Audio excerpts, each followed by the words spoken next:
On the news tonight, NAFDAC destroys over 120 billion naira worth of seized products between July and December 2024. In Ondo State, Anglican Church cleric, his wife and 2 children who were earlier abducted regained their freedom. The Ondo State Police Command arrested a 32-year-old man for allegedly defiling a 13-year-old physically challenged girl in Isoko area of the state.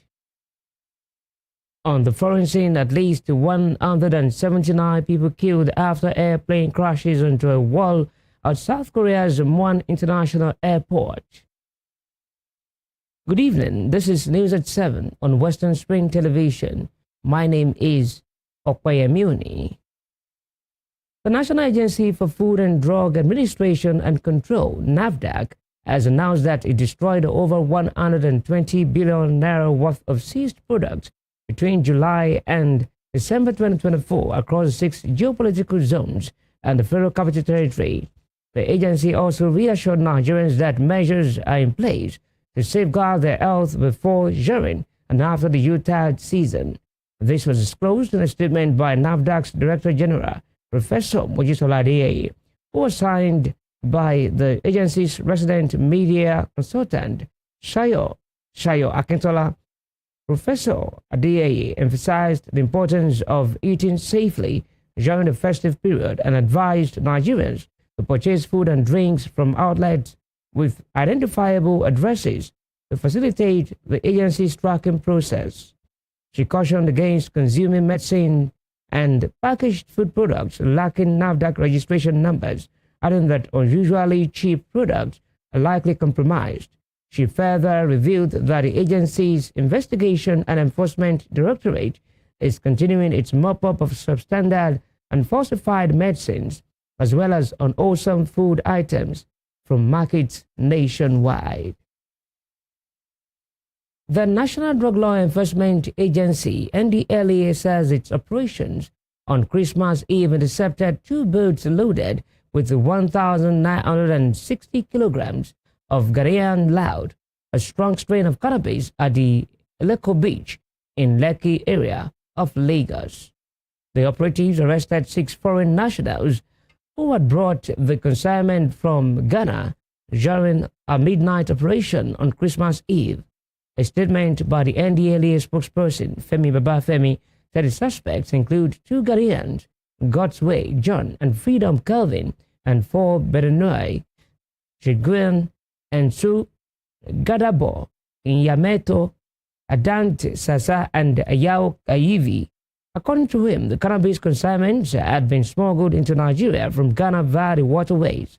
The NDLEA, in a separate operation, arrested a 48-year-old businessman, Rizu Arthur, at Nnamdi Azikiwe International Airport, Abuja, while attempting to board an Air France flight to Paris on Sunday, 22nd December. According to the agency's statement, Rizu was flagged during passenger clearance when he refused to undergo a body scan, citing medical reasons. He was subsequently taken into custody for excretion observation, during which he excreted a total of 74 wraps of class drugs over a period of 7 days. The year 2024 saw events that shocked the country to its marrow, some due to negligence, while others occurred as a result of adverse effects of climate change.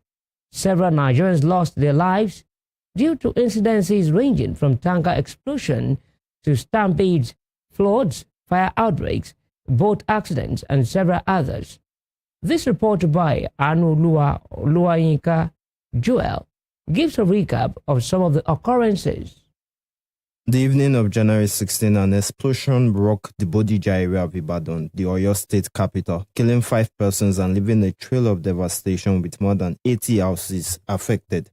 The governor of the state, Seyi Makinde, who visited the scene of the explosion, said the incident was caused by illegal miners who stored explosive devices in one of the buildings in the area. The likelihood is that you have illegal miners throwing explosives around this place. We've always said to people that when you see something, say something, and then the authorities should be able to do something. This is quite unfortunate. During the course of the year, the country also witnessed several incidences of tanker explosions, with 4 people losing their lives and over 70 vehicles burnt in the Eleme area of Rivers State. The incident occurred roughly 10 kilometers from the Port Harcourt refinery, following a collision between a heavy-duty truck and a petrol-laden tanker. Meanwhile, over 181 persons were killed in Jigawa State and over 200 families affected by an explosion on the 15th of October, which left about 80 persons in the hospital. The tanker transporting petrol from Kano State to Yobe State overturned near Majiya village, causing fuel to spill into a drainage. As villagers attempted to scoop the fuel, a fire broke out, leading to a massive explosion that engulfed the area. The blast left several people dead on the spot, with over 50 individuals suffering injuries and being rushed to a nearby hospital. In Niger State, at least 52 persons and 50 cattle were killed when an explosion caused by the collision of a fuel tanker with a truck in Age local government area of the state. On the 12th of July, the Saints Academic College collapsed in Busa Buji community in Jos North local government area of Plateau State, killing at least 22 students and trapping over 132 more. Governor Caleb Mufwang of Plateau, who ordered the closure of the school, set up a committee to review the structures of school in the state. I'm being told that at the last count, there are probably about 12 of such schools littered around the city that are in danger of collapse. While you're carrying out those assignments, the Inspectorate Division of the Ministry of Education must quickly spring into action and identify those schools that are operating very substandard structures. Several other building collapses were recorded in many states, including the Federal Capital Territory, where 7 persons were killed when a partially demolished building collapsed in Sabo Lugi. The rainy season saw Nigerians face the adverse effect of climate change by way of flood, which affected up to 33 states, with over 300 people killed, as well as 1.2 million people affected. The most impacted was Maiduguri, where 30 persons were killed and over 400 people were forced to flee their homes after the collapse of Alao Dam in Konduga local government, following heavy rainfall that caused severe flooding to ravage the Borno state capital. President Bola Tinubu visited the state after the September 9th incident to commiserate with the people of the state, and the state government blamed the incident on climate change. That we find ourselves in the environmental problem, climate change, and all of this is what we must tackle differently, and we must educate our people. Please accept our pledge of solidarity and oneness. On his part, the governor of Borno State, Professor Bagana Zulu, who accompanied the president to the palace of the Shehu of Borno, called for the dam to be refitted with new and modern equipment. The magnitude of the damage we have, as it has been said by His Royal Highness, the Shehu of Borno, we want you to look into the possibility of reconstructing this dam with hydraulic structures, with new hydraulic structures that can handle natural flow of water. Just as the year was rounding the corner, the nation witnessed a spate of stampede, which reverberated the country's economic situation as the high cost of living beat hard on Nigerians as the festive season drew near. Okay, there's hungry in this Nigeria. Everybody needs food. Every Nigerian needs food. We need help. We need help. Come on, see a lot of people that die. In the ancient city of Ibadan, the 18th of December will be remembered for not too good for a long time as an event set up to mark the Christmas festive period turned chaotic. 35 minors died in a crowd crush at a fun fair organized by the estranged wife of the Oni of Ife, Naomi Shilekun-Ola. At least 10 persons lost their lives while many were reported injured in a stampede at the Holy Trinity Catholic Church in Maitama, Abuja on the morning of December 20th during the distribution of food items to vulnerable and elderly individuals. while the death toll from the stampede in Anambra State, which happened hours after the Abuja incident, was pegged at 22 by local authorities. The incident in Anambra was said to have occurred at the gate of the Obi Jackson Center in Okija in Iyela local government area of the state during the sharing of palliative of food items and money. Eyewitnesses who witnessed the incident laid the blame of the tragedies on the lack of proper planning as well as the harsh economic situation of the country. They just opened the gate. This morning, everybody just rushed out. Then some people fell, and then I started matching some people. They matched them till death. Like how many people do you know that you saw like that? The one I saw, they are even more than 10. They are more than 10. Men and women are the only women. Women, but children. But children. We need help. Even the woman I know, We need help. she died. Now the Nigeria hot. Everything make am hot. That is why. That's hunger. That is hunger. You too much. Like me now, I be widow. I just come. My husband died now almost how many years? When my daughter there, 2 years to 3 years. But now she be 13 years. So, and with a get on like this, that is why we thank God. In the wake of the incident, the Inspector General of Police, IGP Kayode Egbetokun, ordered a probe into the stampede, noting that negligence on the part of those distributing items is criminal. The IGP emphasized the dangers posed to public safety during these unorganized distributions and funfairs set up by groups, individuals, and non-governmental organizations, including the potential for stampedes and other incidents that could endanger lives. The lack of a well-defined plan for distributing palliatives has resulted in chaos, leading to long lines and unnecessary confrontations among citizens seeking assistance. President Tinubu, who spoke about the incidents in his first chat with the media since he assumed office in May last year, blamed the organizers of the event for the mishap. It is very sad, but we continue to learn from our mistakes.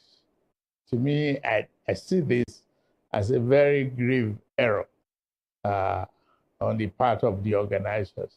Multiple arrests have been made, while the police and the National Emergency Management Agency, NEMA, have called for better crowd management during events, urging organizers to engage professionals and seek the support of security agencies to manage crowds effectively. In 2024, Nigeria also lost one of its biggest financial guru and co-founder of one of Nigeria's largest banks, Access Bank, Herbert Igwe, in a February 9 helicopter crash in the United States. The 57-year-old banker, his wife, son, and the former president of the Nigeria Stock Exchange, and 3 others were killed in the crash in California. The late chief executive officer of Access Holding PLC, his wife, and his son were laid to rest in a private interment in his hometown, Omuke, Isoko, in Rivers State.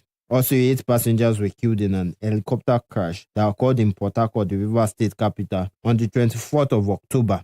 The accident occurred along the waterways when the helicopter, a Seacross SK-76 operated by East Wind Aviation, took off from the Port Harcourt military base to the FPSO Nulus Atana oil rig. The Nigerian Safety Investigation Bureau, NSIB, on December 17th released a preliminary report on the incident, saying the failure to fit a flight data recorder in the helicopter contravened the Nigeria Civil Aviation Regulations 2023. The helicopter radio altimeter radar was snagged and deferred on October 18, 2024, 6 days before the accident. 11. No dew point data was reported in the weather information past the 5 November Bravo Quebec Gulf on the day of the occurrence. The nation during the course of the year also witnessed several events of boat accidents as over 100 fatalities were recorded. Anuluayinka Joe, reporting for Western Spring Television. Moving on, troops of 1 Brigade, Sector 2, Operation Fantan Yama, have successfully apprehended a 25-year-old ammunition courier, Shamsiya Ahadu. In a statement, Coordinator Joint Media Coordinating Center, Operation Fantan Yama, Lieutenant Colonel Abubakar Abdullahi, said a suspect was found in possession of 765 rounds of 7.62 mm special ammunition and 6 magazines meant to be delivered to terrorist kingpin Bello Turuji's camp The statement said she was arrested alongside her accomplice, a motorcycle rider named Ahmed Hussaini, in the Badarawa area of Shinkafi local government area of Zamfara state. It said the arrest followed an intelligence report regarding the movement of terrorist logistics along the road from Kware to Badarawa in the Shinkafi local government area of Zamfara state. In Ondo State, an Anglican church cleric, Reverend Canon Oluwalagba, his wife and 2 children who were abducted by gunmen along the Isei-Borokpa Akoko Road in Akoko Northeast local government area of the state have regained their freedom. The commander of Amotekun Corps in Ondo State, Adetunji Adeleye, revealed that the victims have been reunited with their loved ones. He, however, did not disclose how the victims regained their freedom from their captors. The victims were said to be returning from a wedding in Ikaramu Akoko on Thursday when the incident happened. In the meantime, operatives of Ekiti State Amotekun Corps have arrested a 34-year-old man, Oluwabumi Anifowoshe, for allegedly raping a 13-year-old girl at Efon in the Efon local government area of the state. Ekiti Amotekun Corps Commander Brigadier General Oluwadewa, retired, said the suspect was arrested yesterday at the hideout at Ijebu-Ijesha in Osun State, where he had run to in a bid to escape arrest. According to a statement by the head of communications, Ekiti Amotekun Corps, Abiodun Adeleye, the commander stated that information added that the minor was sent on an errand to buy fufu from another street where she was accosted by the suspects and the consequent rape incident occurred. He added that the suspect had been handed over to police at Efon Ekiti Division for further investigation and necessary action. In a related development, Delta State Police Command has arrested a 32-year-old man identified as Ezekiel Elijah for allegedly defiling a 13-year-old physically challenged girl in Aviara, Isoko area of the state.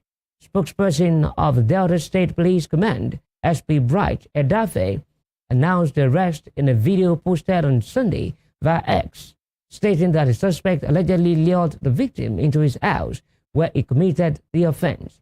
The police spokesperson stressed that the victim's vulnerability made the case particularly disturbing. During questioning, Elijah claimed he was unaware of the victim's age. However, SP Edafe clarified that ignorance does not constitute a valid defense. According to him, the case has been forwarded to courts for further legal proceedings. I've come again with another wonderful suspect who defiled a 13-year-old child. Not only that he defiled a 13-year-old child, this child is, I can say, a bit disabled because he's a child that is impaired, physically challenged. He deceived this girl, took her into his house, locked her inside, and sexually molested her. That is why he's here.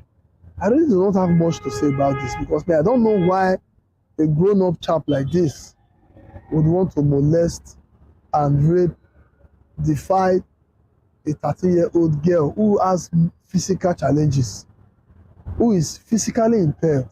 It's a pity who cannot show you the girl in question. But let's listen to him. Name? My name is Ezekiel.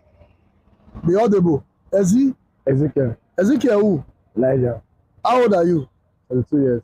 Are you married? No. Okay, you are from where? Isoko South local government. This thing where happen, where for happen? Na Isoko abi? Yes. Aviara. Okay. Avara. Aviara. Aviara. Okay. The pikin when you carry enter inside house, go sleep with. How you tell no? Na for inside street na tell no. Okay, where did they go that day when you see the girl? Na two of them dey pass. Okay. So as I said, they pass, I can't call them. Okay, the two of them. Yes. So the two of them, no one come. Okay, none of the Greek come. No, but as they throw like 3 leg front, the one man come back to me, and I ask her, and she accepts to me, and I said that we should go to my house, and she accepts, and she follow me to my house. So reaching the house, We talk. After that, I asked her for sex. The girl, Yes. from what we heard, the girl not too complete like that. What be the problem wey the girl get? She know the 2 the year. Okay, she know the 2 the year. Yes. Okay, are you aware that the girl now, by our record, that girl is 13 years? No. Okay. Do you know what they call ignorance is not an excuse before the law? So I'm not sure that you know that one. However, for a 13-year-old, she not need her consent. Whether she agree or she not agree or is immaterial. It's not known to law because she has not gotten to that age where she can decide for herself whether she wants to sleep with a man or not. So what you have done is called defilement. But not we go pass judgment. Okay? We have arrested you. You'll be charged to court for the offense of defilement. Then the court will prove whether you are innocent or not. In other news, the Catholic Bishop of Osun Diocese, Most Reverend John Oyejola, has urged religious tolerance among Nigerians. He spoke against the backdrop of a banner displayed at the gate of the Lekki Central Mosque in Lagos State, which sparked widespread debate and criticism on social media. However, the banner, which had the inscription "Jesus Christ is not God," he is a prophet and messenger of God, was removed a few days ago after it triggered the heated reactions online. While speaking on the incident in an interview with WSTV News, Bishop Oyejola urged Christians to remain peaceful. We will not go out to fight. Like I said, you said to me now, they are only saying what they believe. They're not saying what I believe. Even tomorrow, let anybody say Jesus did not resurrect from the dead. That's your headache. For me, Jesus Christ died, resurrected. It doesn't affect me. He's only saying what he wants. Anybody can say anything. Are you guessing my point? I don't need to kill anybody because of that or fight anybody. Jesus did not ask us to go and kill anybody for himself. That is why I'm asking. Why must a particular group of people be the one that is fighting, carrying guns? When you say this, they say Allah Akbar, and you kill the person. Where is it? Where is it? Is God so weak that you have to fight for God? I'm not saying don't defend your faith. I will defend my faith when it comes to where you are now making me look stupid. Then I will now defend my faith. But if you are saying what you like, doesn't disturb me. Everybody, you have freedom of speech. Freedom of speech. And I've seen people saying, somebody says something in Europe and they are killing them in Nigeria. Tell me, how does it go? It shows that they don't have faith, and actually, they don't believe in that God. They believe in the devil. That's the work of the devil, to kill others. Jesus Christ himself told us, he said the time will come when they will start killing you. You think they are working for God. No, that is not God. That is not God. So anything I did say on the internet doesn't affect me in any way. Whether Jesus, they say Jesus, even they say I like say Jesus is a Almajiri or Jesus is a beggar. Say Jesus is a thief. The Socio-Economic Rights and Accountability Project, SERAP, has called on President Bola Tinubu to direct the Code of Conduct Bureau to publish its declared assets. SERAP also urged President Tinubu to encourage Vice President Kashim Shettima, ministers, state governors, and National Assembly leaders to follow suit. In a statement by SERAP's Deputy Director, Kolawole Oluwadare, the organization commended President Tinubu for his recent statement during his first presidential media chat, in which indicated that he might request the CCB to release his assets. However, SERAP urged the president to act swiftly, stating that consideration would carry greater weight if promptly followed by directives. SERAP also linked transparency in asset declarations to the Supreme Court ruling on July 11, 2024, which barred state governors from taking over local government funds, and the group urged President Tinubu to enforce the ruling. Human rights advocate Dele Farotimi was overcome with emotion as reflected on the collective voice of Nigerians that he said saved his life.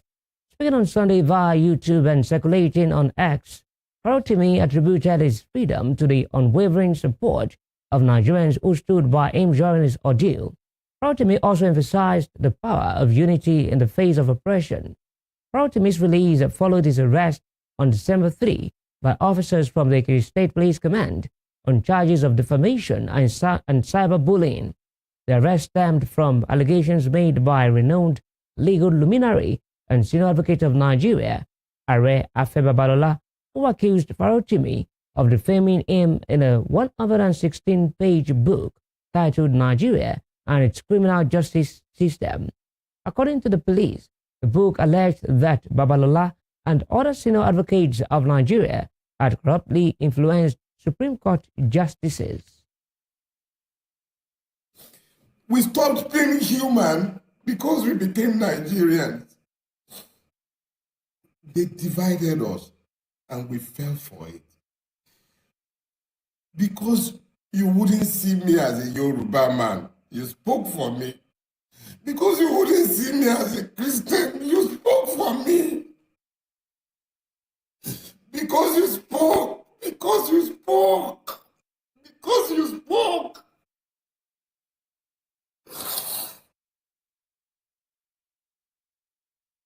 Because you spoke, Nigeria couldn't happen to me. Because you spoke. The only reason Nigeria couldn't happen to me is because you spoke. You spoke. That is why Nigeria couldn't happen to me. And yeah, Nigeria couldn't happen to me. Emu, Eki, Iteru Record. You found your voices. You're watching News at 7